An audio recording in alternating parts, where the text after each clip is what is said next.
क्या आपने कभी सोचा है कि सबसे ज्यादा शहीदियां इस देश की आजादी के लिए देने वाली सिख कौम हमेशा रोष में क्यों रहती है या सरकार के खिलाफ क्यों रहती है?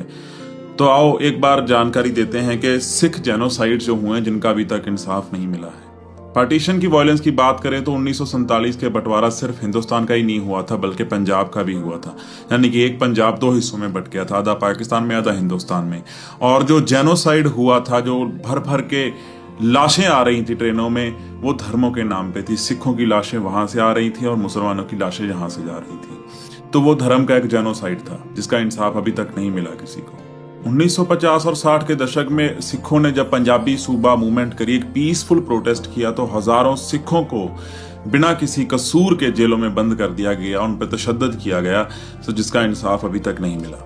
ऑपरेशन ब्लू स्टार की बात करें तो पंजाब में 1984 में अमृतसर में क्या हुआ आप सब जानते हैं। वहां के जो आंकड़े हैं वो फेक बताए जा रहे हैं। जिन लोगों को मारा गया सिर्फ संत भिंडरांवाले को अरेस्ट करने या उनके एनकाउंटर के चक्कर में, उनकी तादाद 5000 से भी ज्यादा थी, जो निर्दोष थे, जो सिर्फ वहां पे सजदा करने आए थे। और इस चीज का इंसाफ या कोई कमेटी ने अभी तक नहीं दिया है। 1984 में इंदिरा गांधी की मौत के बाद जो हुआ दिल्ली में, वो भी आप सब जानते हैं, और जिसकी जो राउंड फिगर्स हैं वो 3000 बताई जाती हैं, बट केसेस बहुत ज्यादा हुए हैं।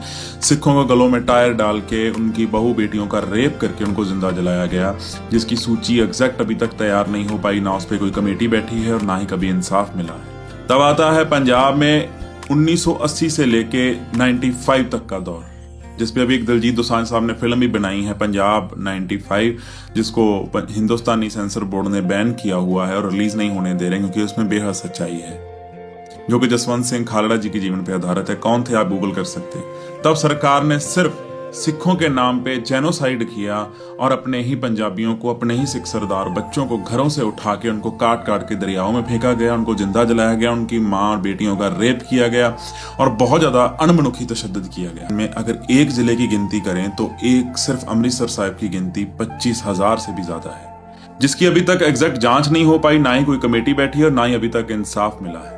तो अगर आप सच्चे हिंदुस्तानी हैं, आप चाहते हैं कि सिख भी उसी तरीके से आज़ादी से जिए, बिना जेनोसाइड हुए, बिना उनके साथ धक्का किए जाए और उनको इंसाफ मिले, तो ये वीडियो सब तक पहुंचाएं और उनको अवेयर करें। सिख बेवजह रोष में नहीं रहते हैं या बेवजह अलग देश बनाने या किसी और चीज़ की बात नहीं करते हैं। उनके दिलों में जो रोष है वो इन सब चीज़ों का है। अगर उनको इंसाफ मिल जाए तो किसी को भी कोई आपत्ति नहीं होगी इस प्यारे देश में रहने के लिए।